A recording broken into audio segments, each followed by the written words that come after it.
Okay, why am I not going? Um,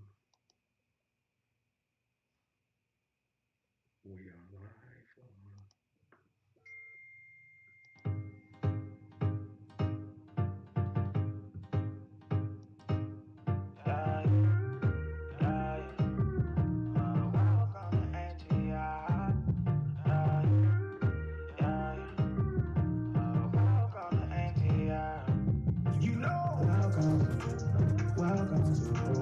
Welcome to Antioch. Oh, welcome to Antioch. Yeah, I praise the Lord every day. God is for love, God is for love. That is the drug, no way. Should I just signed him? He got no one. I superhero every day. Jesus save, Jesus save. Every time I lay my head, I know as long as I got you, I'll be okay. Welcome to Antioch. Welcome to Antioch. Welcome to Antioch. Welcome to Antioch. Where we praise the Lord, worship the Lord with us, and open up your eyes. Oh, we love you, welcome to Antioch. Oh, we love you, and we love you. Tell somebody that we are Welcome to live. Antioch. Welcome to the Facebook and Lord's all. house. Check your neighbor, your friend. Tell them Welcome we to are live. Antioch. Oh, welcome to Antioch.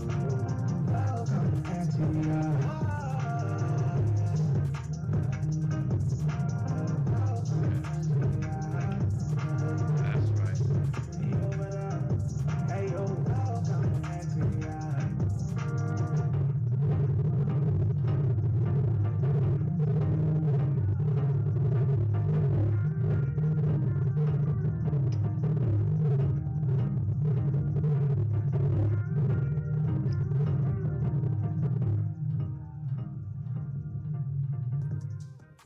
Welcome to Antioch.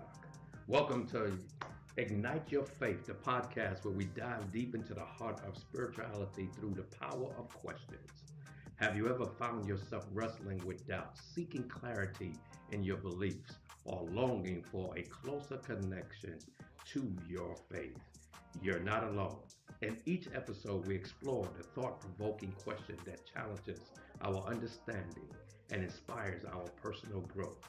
Join us as we engage with inspiring guests, share personal experience and stories, and uncover insights that can deepen your faith and enrich your spiritual experience. Whether you're questioning your path or seeking to strengthen your belief, this podcast is your space to explore, reflect, and grow. So get ready to ignite your faith by asking the question that matters. Let's embark on this journey together. Welcome to Ignite Your Faith. Today we're talking about the disconnect. And we got some guests with us today. We got some of the Generation X and Y and Z that's with us today. And so we just want to welcome them. They're going to introduce themselves. Here we go. We got to my right. My name is Kiana Wiggins, and I'm one of the young adult leaders here at Antioch. And I'm Maxine. Good evening, everybody. And I'm another one of the young adult leaders here at Antioch. And so we are here to ignite your faith. We're talking about the disconnect, and the disconnect can be certain reasons why the generations X, Y, and Z is not actually attending or do not require what we indicate as some type of spiritual growth. And so we're here today. I want to read the scripture. Second Thessalonians 2 3 states, "Let no one deceive you by any means, for the day will come or not come unless the falling away comes first. The man of sin is revealed, the son of prediction." This verse imparts on a larger passage that Paul talks about addressing the concern about the return of Christ and the events that will precede it. And we want to just get into and break down the disconnect reasons why Generation X, Y, and Z is not really attending church and don't see God the way that they used to do back in the day. So, our guest to my right is our young adults here at ABC. So, we're going to just throw the first question up. Kiona and Maxine, you can just talk about briefly why you believe that Generation X, Y, and Z is not actually attending church. Sure. So we did some research on this topic, and based on a survey from Barna Group, it says only 27% of millennials and younger regularly attend church on the regular basis, right? We went ahead and we did a survey amongst some of our peers and even the church people, and we got a lot of good feedback. And so we're going to share some of that right now. And some of them where the millennials are saying that they are in a period of awakening that cannot be done with "that's the word." They said we are far too educated, both by way of college and informal learning, to overlook the glaring injustice of the world and reinforce oppressions in the church. Hmm. Break that down. What does that mean to you? So a lot of them said it's politics, it's sexism, it's old doctrine, hypocritism, um, the economic impact of younger generations that are not addressed. And so they merely saying that they can't relate to the current times of what's being said in the sermon. Hmm. Maxine, what about you? Things are, they're expressing that things are different, times are different. So whereas you may have done something back in the day, now they say, oh, we don't do that this way. So what is the answer that we're getting? And we're gonna look it up for ourselves, which also stems into the original question of why millennials and young generations don't go to church, because they feel like we can find the answers on our own. Hmm. If those of you who are online, if you want to engage with us, please comment. We're right here for you, and we will take your questions as we continue to embark and dive deep into the question about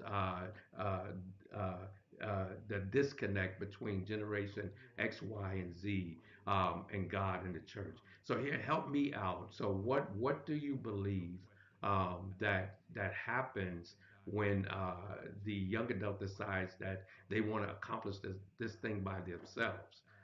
When a doctor, in order for a doctor to actually become a doctor, they must go to school. For anybody in finance and business, they must go to school. There are some exceptions where people can actually learn outside, but that's far and in between. But where do they get their understanding of God if they feel that the church, based upon some of the issues from hypocritical, they can't relate to the preacher or the teaching of the word. The church now is too far fetched. How do you guys see how where the young adult can actually get or build a relationship with God? Any one of you. Well, they're drawing conclusions from online and by experiences, whether it's personal or from experiences from other people that they know. And what most of them are doing is they're comparing it to preachers and pastors that they hear. Yeah. And we got some feedback from some of the young adults, and one person said, as my faith and knowledge grew, church just didn't feed me. There wasn't much that I could relate to. I became a student of seminary, theology, and Google, funny enough, led me to want more concerning my faith and not the fluff in a sermon every Sunday. Hmm. So, what's the difference between a Sunday service and a Bible study? For me, I think a lot of times Sunday service focuses on the main point and stories are in the Bible, but it doesn't necessarily break down the history, the context, how does it apply to where we are today. And I think now, with Google, with seminary classes, with theology, there are a lot of ideas that, young adults are being able to brace upon and be able to question. And they're wanting that additional information. They're wanting someone to give them the answers to the unanswered questions that they are getting when they're going to college or from their peers or even other faiths where you have atheists or Muslims or Islamics or anyone that are giving them the questions that question their doctrine, their Bible. And then they're going to Google and questioning those things and coming back to the church and not being able to get those answers. And Max? So when there's Sunday service, I can't necessarily stop the preacher to ask questions. Whereas Mm-hmm. in Bible study, I may be able to do that more. So now I'm taking what I'm learning in Bible study and what I hear in Sunday services, And now I'm going and I'm looking at other references to see how that fits me and if I feel that that's true or not to my personal life and my journey and what I see in others. Well, somebody online, Veronica Wright, is indicating that she feels that the family itself is not introducing uh, God to the millennials. So she feels that most of the thing begins at home. So she's indicating that the families are not introducing children to God at an early stage in life. So according to the scripture of Thessalonians, Second Thessalonians, he says, let no one be deceived that there will be a great falling away. So now, if AI can teach you without any emotions, no feelings, no worship, but just knowledge, yet with knowledge itself is not what God recommends.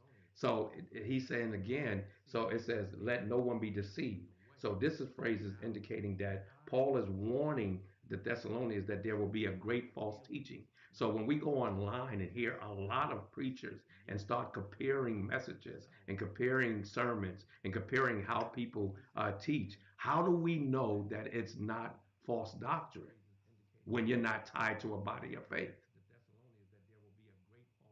I think that's where, having a good Bible study class comes into play to be able to address those things, whether it's historical, whether it's doctrine, whether it's political, right? Being able Hmm. to guide them on what the actual word says, even if we don't know the answers, being saying that we can come back and give them a better answer.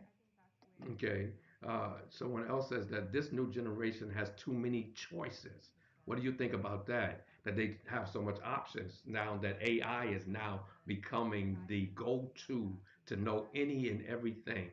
But you have to also discern what AI is talking about because AI can only speak that which somebody has already has spoken.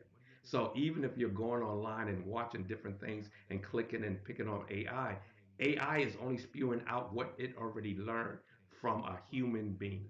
So where is the connection? We're talking about the disconnection. Why the University of Christianity and the body of faith, which is called the church, is no longer needed for young adult. Do you feel that you guys got too much options? When you're saying too many choices, Mm-hmm. I wonder if the person is asking choices, meaning we should force the young people to go to church. Because I know there was a time when I was growing up and it was no option. Basically, Mm-hmm. what the person is saying, you had to go to church. Right. But when you think about it now, having several options as far as like AI and Googling and searching, that's kind of what makes millennials who we are. It can be a good thing or it can be a bad thing. Going back to the idea and thoughts of having discernment because there's so many advancements and things that we can do now Hmm. with AI and with Mm-hmm. technology that you couldn't do before. But just like there's good, there's bad. So it's about your intentions and what you plan to do with the advancement and the technology that we have. Okay, so now let's go back. So what is the proper age that somebody gets online and start teaching? So if the person, if Veronica indicates that there's not being taught at home, and they don't go to Sunday school, vacation Bible study, they don't integrate themselves into a faith body. When do we start teaching? How do we teach? What is the process? What is the age level before they start getting online? Like for now, for instance, we try to curve everything on the iPads or laptops for our children. We say no, you're not able to do that. And every time I'm doing a double check, are you watching teenager stuff versus age appropriate stuff? So how do we actually teach our children when the foundation was Sunday school, was vacation Bible study, that they were brought up in the youth choir, the youth dance and stuff? How do we bring that back and tie it into the millennials that disconnect themselves? Because they do come back, but they come back for baby dedications. They come back for baptism, but they don't stay. So why is it that they could come back for the rituals, but they won't come back to actually do the practical or the practice of faith? So are they seeing their parents actively going to church and going to Bible study and doing these things? That's the first thing. Because if my parent is telling me to go to Bible study and go to church, but when we're home, they're cursing me out or they're doing things that suggest that Hmm. they're not Christian, that's not going to make me feel like I need to go to church. It's going to make me feel like, well, you're telling me to do this, but I see you doing something else at home. And then there's also a transition in times. Back in the day, we were in church all the time, but there also was resources. There were programs. We had vacation Bible study school. We had choir and everything throughout the week and the weekends. And a lot of millennials are saying church are failing to meet the need of what we need right now, right? We do need programs. We do need things. After school is expensive, right? Before, back in the day, it was free programs. Right now, it's not. You have to pay for your child to stay past 3 p.m. And so the church is failing to meet that needs for people to send their children in a safe environment where they can learn about God. And now, because there's so much access to information, you can have children as early as 4 and 5 learning about the concepts of religion and God. Hmm. And so here, Brother Walik says here, my co-host, he says he believes that young people today are also influenced by the world of society today, being so open to everything, especially in religion, that they become defiant and closed-minded. What's your thoughts about that? I agree and disagree. I'm going to say that young people have always been influenced by the world and society, no matter the time frame. I think the difference is we have more access to information. And so it gives us the ability to discern what we want to have access to and not. Where the older generation, you guys didn't have access to as much information, so you kind of just settled on what you were being taught. Maxine? You're seeing it more. It's just publicized more, but it doesn't mean that back in the day it wasn't happening. Mm-hmm. I agree.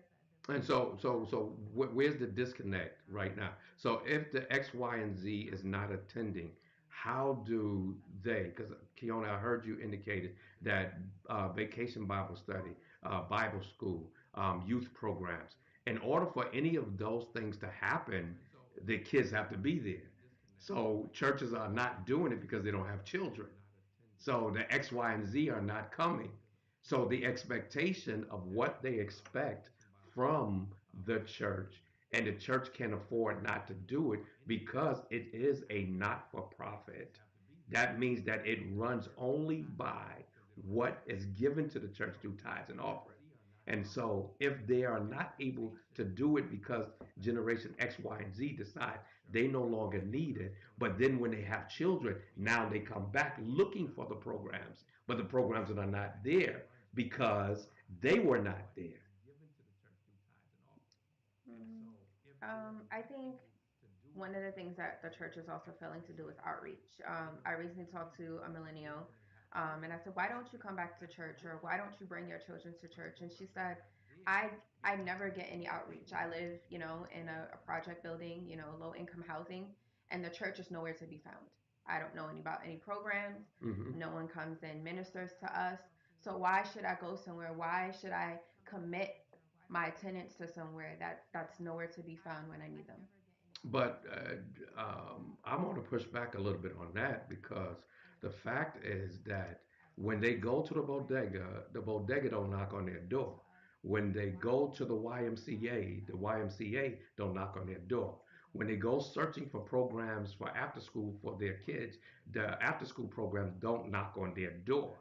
When they pass, especially in Brooklyn, Brooklyn is the borough of churches. So you have to walk into the church in order for you to fully understand what can this church offer me.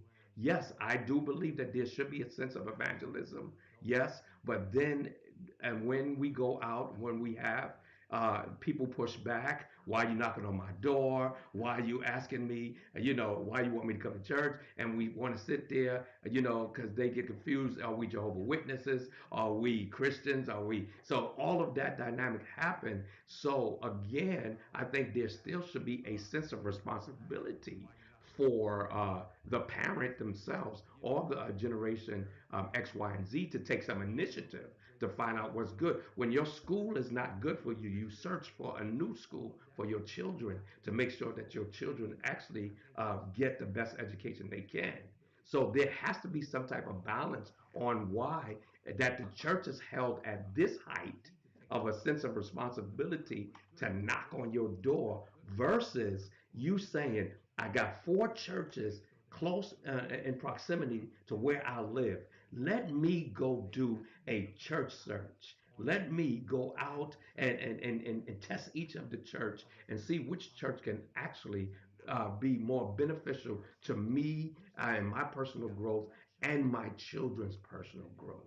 So I kind of sort of disagree with some of them when they make the statement that, oh, the church is not reaching out to me, they're not reaching out to me. Yes, they do, because I could do a prime example. When we give out turkeys, we didn't tell them. They come running to the church. Some kind of how they find out that the church is giving out turkeys. When we give out food, toy drive, all of those programs we give out, we don't do a lot of advertisement. It seems like word of mouth goes out that that church is offering food, toys, is fulfilling the needs. Now, Antioch has been in the community for a long time because I only been here for 23 years, and that's a lot for me.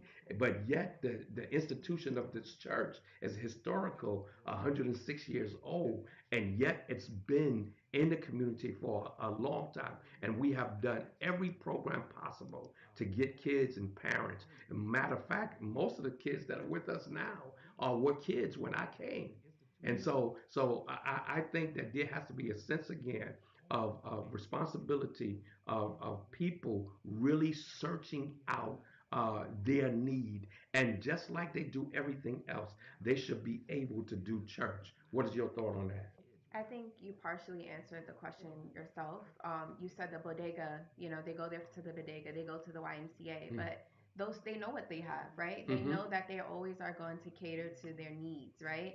If it's supply and demand, always at the bodega, always at the YMCA. And another point is they are advertising that, whether it's community advertising or whether it's the agencies or the stores or wherever it is advertising themselves. And I think it goes back to what you said. We did come out of COVID. There aren't a lot of programs that are available that need to be back kick-started off in churches. And so they're not available. And so people are saying, I don't know what's available at my local church, right? That's not readily something that someone can tell me, nor do we have advocates walking around for people to say, hey, do you need somewhere for your kid to go? Do you need education? It's not as much advertisement in the community as we think it is for those communities that need it. Okay. Mil- So go ahead. Millennials are going to go on Facebook. They're going to go on Instagram. They're going to Mm-hmm. go on TikTok. They see more of the outside, more of the parties, more of things that's catering to their natural. Mm-hmm. So for a church, without losing the focus being on God, that's where we have to think of how to draw them in. Okay, so that here it goes. Now that's the question that Vioka is asking. They can be reached in different ways. What ways are we using? So as a young adult, what ways should you be using or we can use in order for us to attract those who have been disconnected? I would say more fact based and research based Bible study, Mm-hmm. more programs for millennials who are parents, more social and connect groups. Outside of Sunday service, they're able to connect with similar groups that pique their interest. We also have to meet technology where it stands, being able to have a strong social media presence, right? Mm-hmm. So I think all those things play a part. And then also consistently addressing millennial needs, right? Economic issues, political issues, sexism, gender identity is also a really big thing. We don't really talk about the white elephants or the in the room, but they are there. And so they're waiting for the church to share their stances on certain things and then also show how they represent their congregation. And we kind of shy away from those topics and we don't meet the need.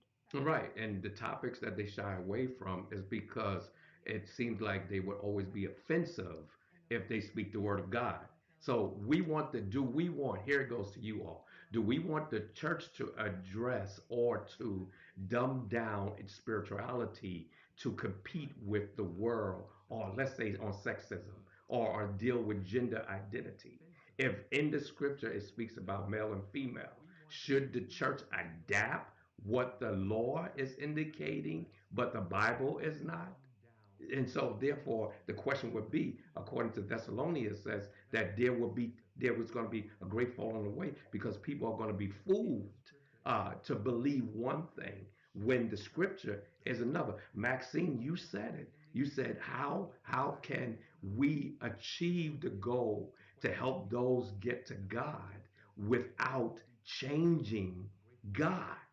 Do we change God because man changed? Help me out that millennials. I would say millennials and younger, they love facts, Uh-huh. right? They love facts. Anything that's proving beyond doubt or questioning what was the status quo just to say it was, that's what it should always be, Mm-hmm. right? They are more tied to fact-based information, Mm-hmm. right? And so if we start getting into Bible study or we start getting to what the actual word is, I don't think that would shy many millennials and younger generations Mm-hmm. away. I think the fluff or what the church has done to appease or kind of, tiptoe around the issues Mm-hmm. are causing millennials to kind of shy away. Okay, so here's some facts. It says, facts one, changing values. We find that the values have been shifted. Many individuals in the millennium prioritize personal experience, autonomy, and individual spirituality over traditional religious structure. Fact two, cultural influence. In many cultures, secularism is on the rise, leading to a preference for non religious framework for understanding life and morality. Fact three, negative experience. Some have had negative experience with church communities, such as feeling judged, excluded, or hurt by institutional practices and doctrines. Yep. Fact four, perceive irrelevant. Many of the generation X, Y, and Z sees religious teaching as outdated, not applicable to contemporary issues that has nothing to do with spirituality, but it's contemporary issues. When the Lord changes, God don't change, but science and technology and social justice does. Fact five, lack of connection. Some of the individuals feel may find church service unengaging, fail to connect with the community and leading to disinterest. Diverse beliefs exposing to various worldwide views and belief systems can individuals explore alternative spiritual pathways and reject organized religion. Focus on personal spirituality versus group spirituality. So there's a lot of facts on why a lot of the X, Y, and Z, Gen Zs feel that, hey, I don't want to be a part of the institutional structure.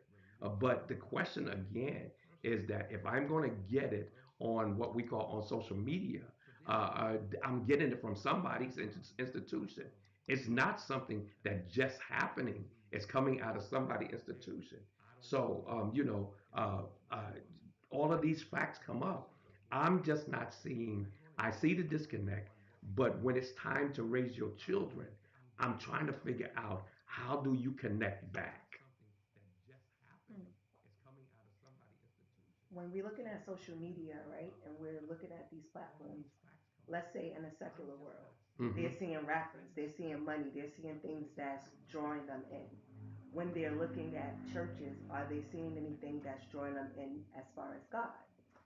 They have to know and feel and see that it's okay to be a Christian and still have you can still have fun, you can still be happy. Most of the Mm-hmm. time when they're going to church, they're not experiencing this from older people. Mm-hmm. They're seeing them look miserable. They're hearing them talk about how they're struggling, or they're getting, oh, you look a certain way, you're not supposed to wear that, you're supposed to wear a certain color, you're supposed to look a certain way.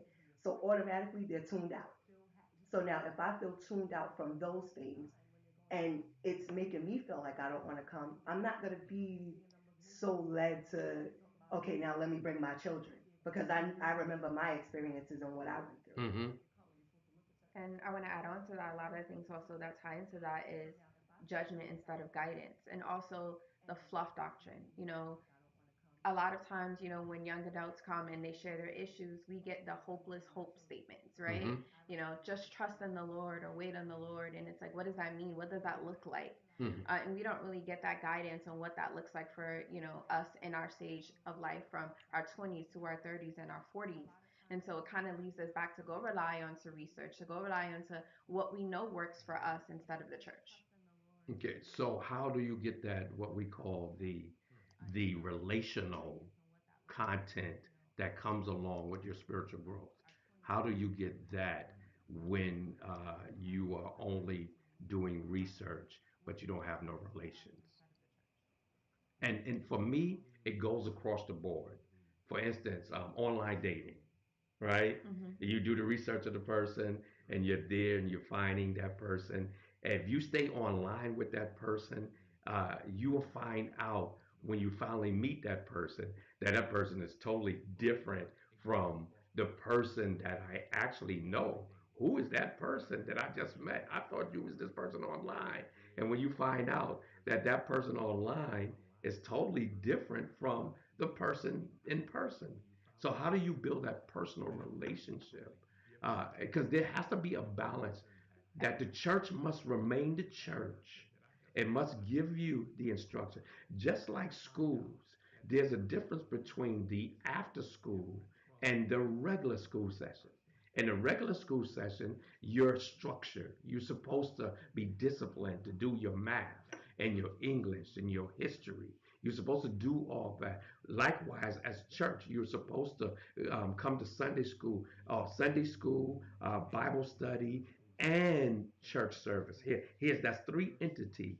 If a person only comes to Sunday, you might feel that that is a fluff sermon, right? You might feel you get that fluff thing.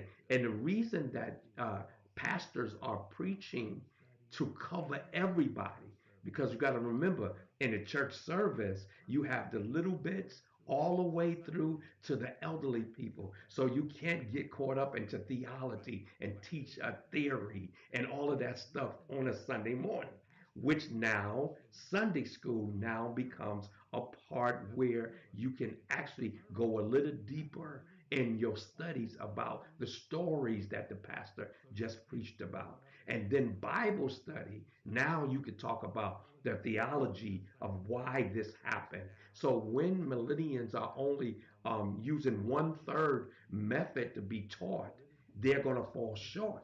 That's why these three entities are in place so that they can actually get the fullness and understanding of God. Because a lot of times when you just come to a Sunday morning service, you're going to get the jump, you're going to get the shout, you're going to get the worship, you're going to get all of that emotional stuff. But in order for you to actually go through a spiritual growth, you're going to have to come to Sunday school. You're going to have to come to Bible study. Just like you, because if you're really serious about your growth. And so when I find, and I see a lot of millenniums, they come on a Sunday. Yeah, they come up. I see them. But when it comes down to Bible study, I don't see them. There's not a lot of people coming because people are now engaged into their own personal issues in life and jobs and all of that, family. So that given that hour during the week could be hectic. And so that's why we started doing the online, using technology. COVID pushed us and forced us into the technology stage as we are right now, as a substitute for Bible study versus in person, we're online. Facebook Live, ABC, and Antioch YouTube. So we're on there trying to make sure that we are able to cover the basis of when you're not able to do it. But when you online, show your face, appreciate us, text something in it, tell somebody you're here. Or, like I tell my students in school, is that when they come for a workshop, if they have their cameras off, I don't believe that we're engaging. So I enforce turn your camera on so that I know you're there. Same thing when we do Facebook, when we do YouTube. Comment, say something, say I'm here so that we can know that you are engaging and you're actually getting it, which now offers opportunity for growth and even questions. Let's see, how much time do we have? Oh, we got 25 more minutes. We could just jump to some questions. For those of you online who are following us, we're talking about the disconnect between Generation X, Y, and Z, and trying to find good reasons why we can actually bring them back into connection with God. Leslie Marshall says here, train up a child in the way they should go, that even when they are old, they will not depart from it. What's your thought about that? Both of you have children, and how do you feel that the process of training your child as a Generation X, Y, and Z, and why? Because I heard Max says about when she feel uncomfortable about people, or some people feel uncomfortable about people looking at the way they dress, the way they walk. So the question, Max, is how much should the church bend Because I'm not into the dress code and all that stuff. I tell you, come as you are. But the general religious institution, from Judaism to Islamic, they have to wear certain uniform. But it only comes down to Christianity where we're loose in the uniform. But if you go to a Jewish church, everybody has to wear certain garments. When you go to a Muslim church, they have to wear certain garments. But when it comes down to the Christian church, why are we more loose and we are more judgmental, or we're more pushed back with certain garments than the other religions? Any one of you could jump on it. That's Or That's a somebody broad on it. question because yeah. we're talking about all different religions and all different faiths, right? But if we're talking about Christianity or like our church, how you said you're more of a come as you are, that's great because you're the pastor of the church. A Mm-hmm. lot of But a now lot of everyone as a member have to be on the same page. It has correct. to be oneness. Mm-hmm. So I can't say I'm walking in as someone who's never been to church. For me, I'm going to bring my child to church because I grew up in church. I Mm-hmm. love God. I understand God. I understand religion where someone from the street may not get that. They may not be there yet. But when I come in, I came in because someone told me about Antioch. Oh, come to this church. Come see what's going on. I come. Oh, the pastor seems cool. He's saying, come as you are. He wants to bring you in. But then I'm greeted by, let's say, a deacon or a deaconess who's like, oh, now you know, baby, you're not supposed to wear that. Mm-hmm. It has to be across the board that we all have the understanding that we're trying to upbuild God's kingdom. And it's a way that you can give instruction, but it's how you approach the person. No, and I agree. But here's where I disconnect to is that in order for that to change, we need the X, Y, and Z in the church in order for it to change. If the X, Y, and Z are not in the church, you're going to get those older adults who have been trained a certain way, who've walked a certain way, who lived a certain way. So the question is, in order for me to get past that, even as the pastor, who I had to come into church and say that stuff, right? So I I need X, Y, and I Z think to come in. Go ahead. I think there has to be more leadership or sensitivity training than in Mm-hmm. our congregation because I understand what you're saying. We need to get them here, Mm-hmm. but when they get here, if they don't have a great experience, they're not going to want to come. And Mm-hmm. so there has to be something that's going to keep them here. And judgment is not the way. You know, going back to even what Maxine said, watching, our parents or people that we grew up in church. And I want to go back to what you said that, the relationship. I think a lot of young adults, they have a hunger for God. They want to have a relationship with God and they're looking for information about their faith and about God, but they are not getting it when they get here because they're looking for connection, they're looking for guidance, they're looking for someone to lead them to the truth.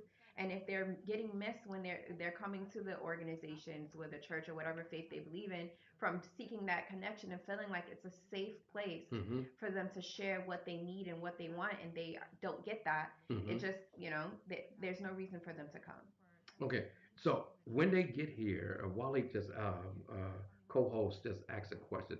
I do, or made a statement. I do believe that the church can't be afraid of and ignore what affects the youth and the young adult today, especially dealing with social drugs and especially LGBTQ subjects. We got to be more accepting to engage, to work and talk about these things. So, and that is a good point. We got to be able to talk about it, Mm-hmm. but also the X, Y, and Z got to be able to listen. See, there's a communication gap because most people who come into to establish institution comes with a closed mind. Oh, they're not going to accept me. Oh, they don't believe in the way I live. So they already come in feeling rejected. So the question is it the church fault that you feel rejected before you even got here? Or is that something that we have to work on? So when we talking about, for instance, bringing in social workers or psychology majors or people who can deal with not only the spiritual sides of a person, because we're dealing with a holistic person. They're already coming with emotional things. So the church is speaking to the spiritual side, trying to guide in the values and the moral to help stabilize your life. But the actuality work has to become when you begin to tie yourself to other things. When you come in with mental health issues, you it's not just the church, because everything can't be lay hands, put your oil on. There has to be a sense of we got to do some obvious stuff. That means that, and also that's why I said it's so important that the X, Y, and Z are in the church to help to offset some of the things that the spiritual side of the church cannot do. At one period in time, when you had any issue, a demon or whatever, a sickness or whatever, they laid hands and people got delivered and recovered. But as time grew, there's a disconnect between church and God. And God's face is not actually there all of the time, and miracles don't show up all the time. So the question now would be, how do we get the same X, Y, and Z generations back in the church to help to support the church and the vision to build a community of a holistic ministry that meets the needs of our X, Y, and Z generation?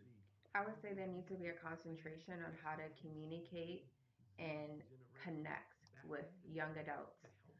And even from personal experience, and Maxine can attest to that. I know we get a lot of the older generation saying that we're the one closed minded, but keep in mind, we do have access to information and we're Mm-hmm. asking these questions. And many times, it's not us being closed minded or being, or getting the answers that show that there's no open way outside of what we're asking. It's the older people. There's Mm-hmm. many times we ask questions and they'll say, that's demonic or that's blasphemy. Even, we had an experience years ago. We were teaching a Sunday school, or it was VBS. And one of the children simply asked one of the teachers, well, if everyone is my brother and sister, then that means Jesus is our brother, Mm-hmm. right? And the teacher got upset and said, no, that's blasphemy. You can't be Jesus' brother. Mm-hmm. And the child was like, wait a minute. And we had to take the moment and said, no, in his mind, Right. it does make sense because Mm-hmm. if Jesus is, we're all brothers and sisters, he is our brother technically, Mm-hmm. right? But that's not really what's taught. And so it's be able to meet people where they are and know who your audience is when you're trying to connect with them and get them to the word. Okay. So Crystal says there's nothing that truly affects the generation. What can we do to attract? Oh, there's nothing that truly attracts that generation. What can we do to attract them? The elderly people turn them off. We want to be ourselves. We want to have a say. We want to stay with the. We want to stay with the time. I'm just going to paraphrase that. So the elderly people are not changing. Our parents are not changing. Even when we go home, we didn't even got to deal with the church. We could go with our individual homes. If you go to your house, your grandmama is not changing. I don't care what you do, what you say. And if grandma would say this, she simply says this here. When you feel grown enough, you leave my house. But as long as I'm here, this is the way I am. We know that. See, this is something that we know already. So when you come to church and you see your grandma is not changing. You know grandma's going to be grandma. But what you also do in your own private houses, you begin to develop and build your cajon or your space where you are being taught, where you are doing your thing. And that's what happens in the church. We're not going to change. I wish I can tell you that the old adults are going to change. No, the 60, 70, 80-year olds are not changing. Maxine, Kiana, when y'all came 23 years ago, you got to think about that. That they were in their 40s, they were in their 50s. Now they're in their 60s, 70s, and 80s. They are not changing.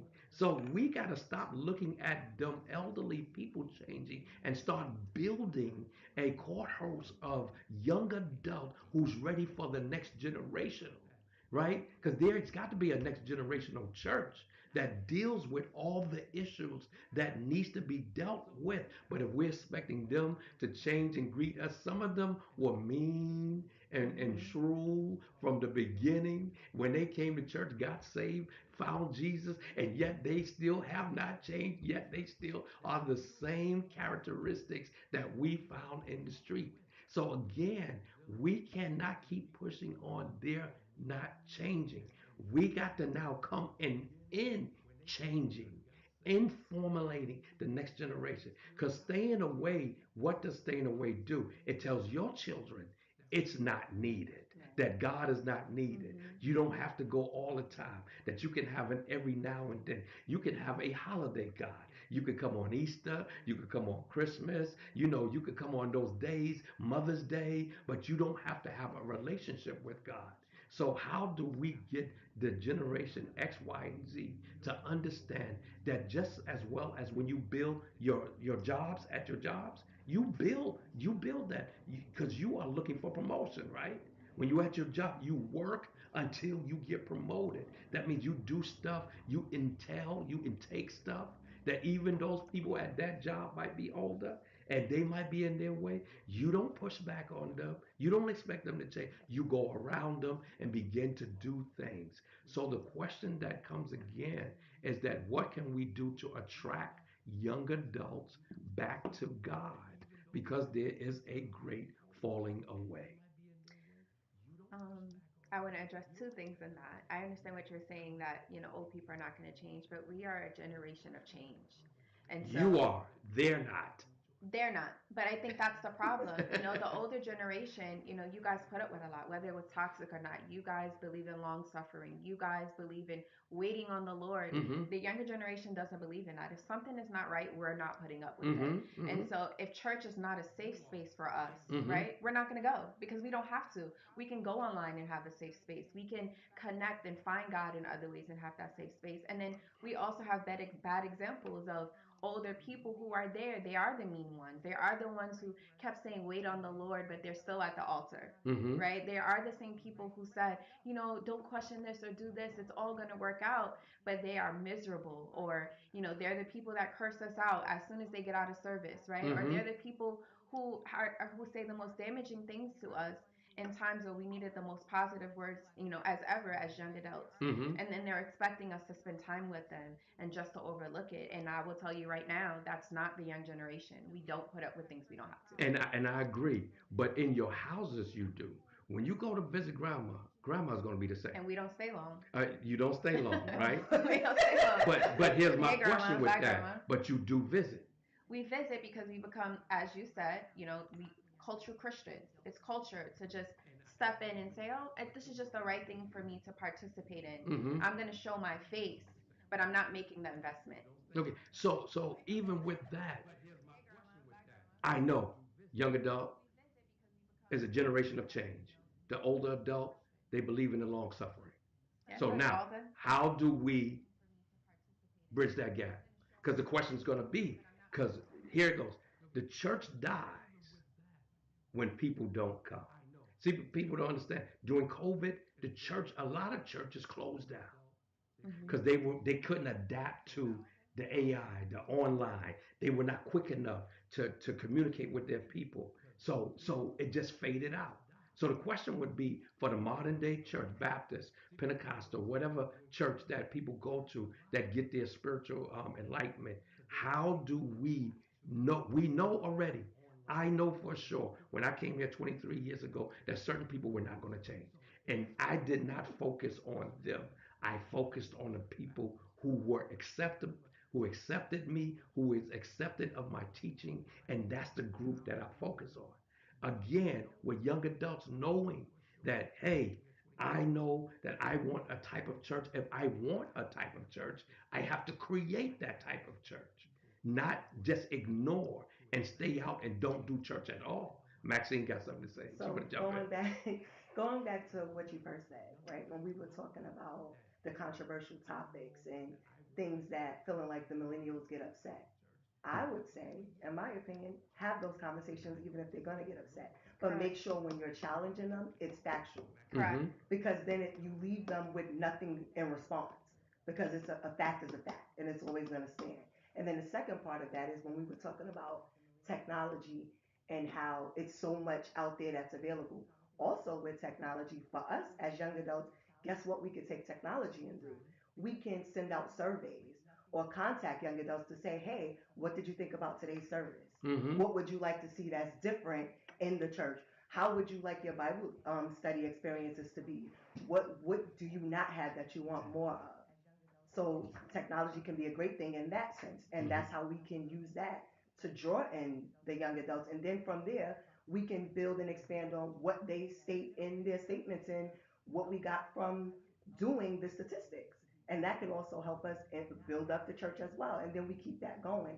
And now, with that knowledge that we require, we share that with the not so nice older people to try to get them on board. Mm-hmm. Mm-hmm. Or create separate safe spaces. I mean, they can, they have a lot of young churches that they have separate services, they have Mm-hmm. separate Bible studies to meet that need and then eventually bridge the gap. But I think if you don't create a safe space for young adults to come and feel like they can get what they need and feel safe and be able to address any of their issues and concerns and questions, then they're just not going to come. All right, so you guys are the founders of Unite Your Faith, correct? Yep. You guys decided that you needed a change and a change direction on what Wednesday night Bible study would look like. And so, just as you guys did that by staying in, not going out, to change your own environment, to create an environment or create a space for yourself, is that's what we're trying to encourage the young adult across our country to do, across our community to do. And sometimes we can't run away from the situation. We got to run to the situation. And so, ignite your faith as we go into the podcast side of it is understanding that we are coming together to make sure that we meet your needs where you are. We want to touch you where you are. We want to build out the spaces for our young people, for our teenagers, for our youth, our tweens, and those that are young kids. We want to do that, but we have to get past this hump that we want to change the inside. See, church is like a marriage. You go into the church or you go into the marriage knowing that person has these type of characteristics. And if you go into the marriage trying to change that person, you're going to find out that you will not stay long. You're going to find out you're not staying long. But if you really love that person, you will try to make it work. And that's when the give and take come into perspective. Even with church growth, the give and take come into perspective. Knowing that the generation of my grandmama, the generation of my mother and daddy, the generation of my older siblings is soon going to pass. Every 10 years, there's a new century that's coming along, and there's new things that are happening and new sets of generations. Because your kids are going to say some stuff that you might be like saying, you thought you were extreme. When your children come up, and if we don't train a child in the way they should go, we're going to find these issues that we didn't solve, your generation didn't solve, and then your kids' generation won't solve. Because the fact is that we stay away versus coming together. And so we got 6 more minutes. If there is somebody online who have a question for any of our guests today, you can ask your question and we'll relate it to them while you're here. So we want you to know that we are here to support you. We thank you for even tuning in and this our topic today, the disconnect. And so we're here at 828 Green Avenue. For those of you who know that this is Antioch Baptist Church, where young adult people are the key focus of why we continue to stay alive. So if you got a question here, introduce your children. Veronica is saying here, and we're going to read a couple of things offline. It says, Debbie Richards says, give and take is important. People, if all ages can bring think something to the table, that is true. Do you believe that everybody can bring something to the Yeah, that's table? the Yeah, marriage that she yeah, was talking the That's the about. marriage. marriage, yeah. Hmm. And so Veronica is saying, introduce your children, your babies to God. Like I said, at an early age as possible. You don't have to be perfect. Just introduce them to God. Asbury is saying that we are asking old people to keep up with the times. Someone has to teach us. We're here. We are here. We're trying. We're trying. You know, young adults and older people, we are here. Our job is to meet the need, and young adults are telling us. We get texts all the time. I need this. I want this. You want me to come? I want this. And so that's what we're working to build. You know, a place where they can come, old Yeah. and young. All right. So let's go to the end. Maxine, give your final thoughts on the disconnect and how we can connect how the X, Y, and Z can connect themselves The back. church and millennials doesn't have to stay connected. Hmm. It goes back to again what you said, Pastor. Think of it as a marriage. If everyone in the church do their part and then the young ones do their part, we can come together and we both have the same, we should always have the same common goal of the love of God being within us and aspiring to build up God's kingdom. So it doesn't have to stay that way. It's bridging together, like Debbie Richards said, coming together and just meeting each other where we are. So while I may be a millennial, I still can take my time out to meet an older person where they are and try to help them to understand things from my perspective. And I also can be willing to listen to them from their perspective. Mm-hmm. Okay. Kiona, what's your final words on the disconnect? I would, going back to what Maxine said, focusing on the marriage, bridging the gap, understanding who the partners are in the marriage, and how we can both contribute to making the marriage successful.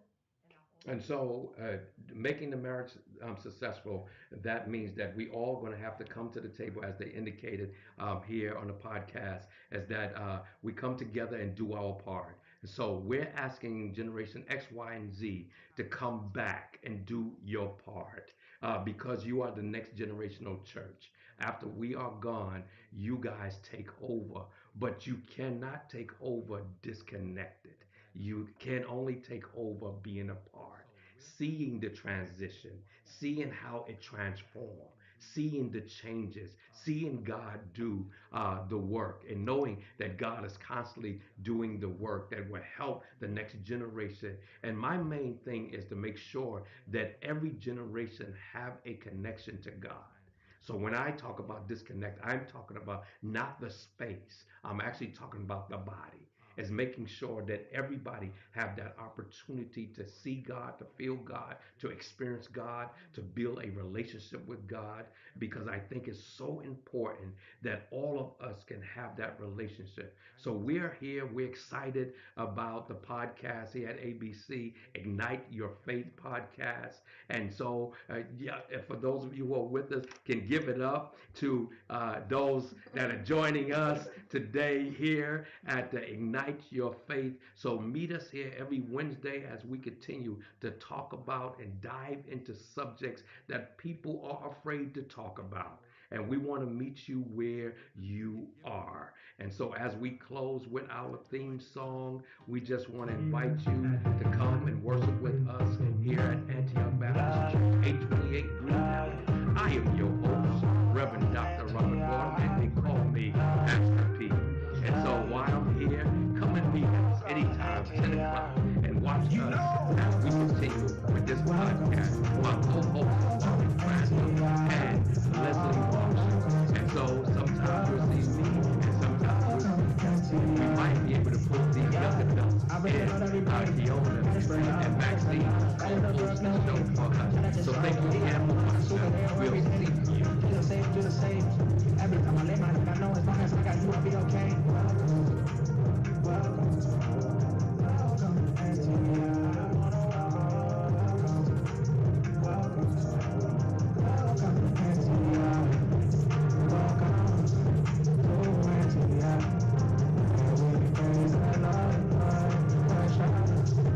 I love it, thanks. And I'll do right. Oh, we love you. We love you. Welcome to Antioch. Oh, we love you. And we love you.